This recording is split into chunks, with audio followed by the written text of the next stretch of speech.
with that, I'd like to thank you for taking out time sharing your analysis with us on NewsX World. With that, viewers, we're shifting focus to more news coming in. We're now learning that Taiwan's Ministry of National Defense has stated that it detected 18 Chinese military aircraft, 7 naval vessels and 1 official ship operating around its territorial waters as of 6 a.m. local time. Of the 18 aircrafts, 10 had crossed the median line and entered Taiwan's northern, southwestern and eastern air defense identification zone. Earlier, that is on a Friday, Taiwan detected 38 sorties and 9 vessels with 31 aircrafts crossing the median line into Taiwan's northern, central and southwestern area as well. The median line serves as an unofficial boundary between Taiwan and China, but Beijing has increasingly been violating it in recent years.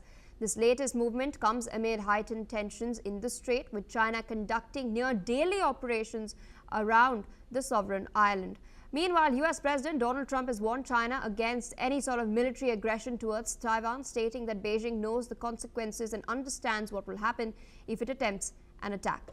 Dr. Satoru Nagao, fellow at the Hudson Institute from Tokyo, is still with us. As I mentioned, we're seeing these nearly daily sorties take place, drills take place, and several Chinese aircrafts have crossed the median line.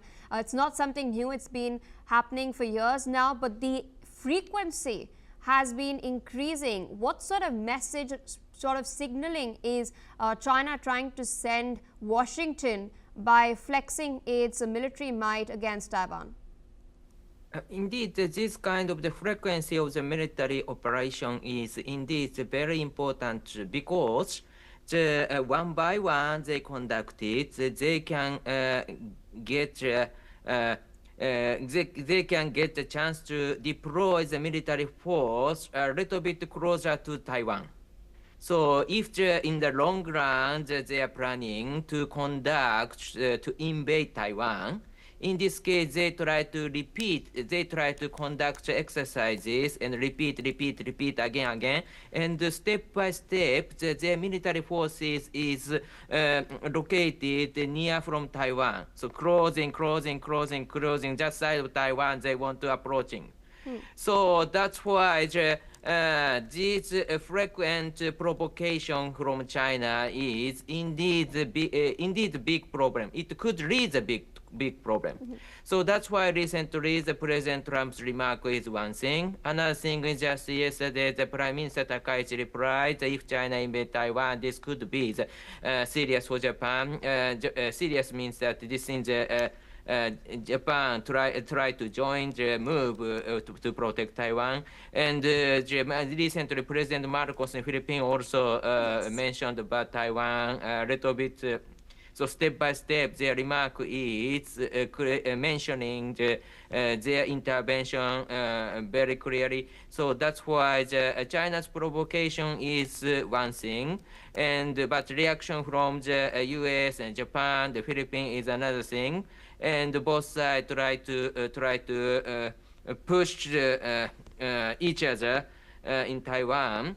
And so China want to invade, and the U.S., Japan, the Philippines try to deter it. So that kind of the game is ongoing in this place. Indeed, and what's interesting is, since you've mentioned Japan, I will be, including that as well. We've seen Sanae Takeichi make some rather strong comments in the aftermath of her meeting with Xi Jinping. She had in fact come out and stated that during their dialogue, Taiwan came up. And something that has been noted by the Chinese Foreign Ministry, China has in fact slammed what Takeichi has been stating at the APEC summit and her meetings as well. They have called it a violation of the One China policy, but Takeichi coming out and making these statements, rather public statements, even before the Chinese could come out with their own readout, does it then signal her trying to take control of the narrative, because she is known to be a China hawk? In case of the Prime Minister Takaichi's remark in the National Diet just yesterday is simply the honest explanation to the question. So question is the Taiwan crisis is a serious situation for Japan? So in this case, serious situation is one kind of the legal word, because the serious situation means that Japanese Prime Minister declared this is a serious situation. In this case, Japan can deploy the self-defense force to deploy in the southwestern island to prepare the China's invasion or something like that is related with this word. So that's why this is there is a question, and Prime Minister Takaichi replied, so this is not hawkish or not. But at the same time, this remark was a little bit attractive, because in the past Japanese Prime Minister did not mention about so clearly. But there is no doubt this is a crisis and serious. So that's why all of the experts believe that this is a serious situation. And Prime Minister Takaichi said just honest manner that is a word. So this means that there is no problem, I believe. Indeed, Prime Minister Takaichi has been very transparent since day one. And I want to ask you a quick follow-up. This is digressing a little bit. We've seen Taiwanese Vice President Xiao became visiting Belgium, addressing European lawmakers as well. Despite warnings from Beijing, there were European nations such as France and Poland that welcomed Taiwanese officials. What's also interesting is at the same time, these European countries are looking at striking a trade deal with China. This, of course, comes amidst the tariff policies that Donald Trump has been imposing. How do you think this particular visit by the Taiwanese Vice President would be viewed by Beijing, and could this sort of affect the negotiations underway between EU countries and China? Yeah, this visit is very important, because currently Japan is facing, or US is facing China, Russia, North Korea, or Iran, or Belarus, this kind of the collaboration of these countries. At the same time, US side country also collaborated their move, and in this case, supporting Taiwan is one of the moves these of the old countries try to support it. For example, the British aircraft carrier battle group came to the Indo-Pacific in India or Japan. In this case, some ships belong to this aircraft battle group crossing the Taiwan-Strait. Of course, this is public sea. Anytime they can do that in the legally. But at the same time, China dislike this, and China believe this is a provocation. Of course, this is not a provocation. International law support it. This is the British ship has the right to cross. But anyway, why they cross? Because of sending the message, both China side and or Taiwan or other the Western US side.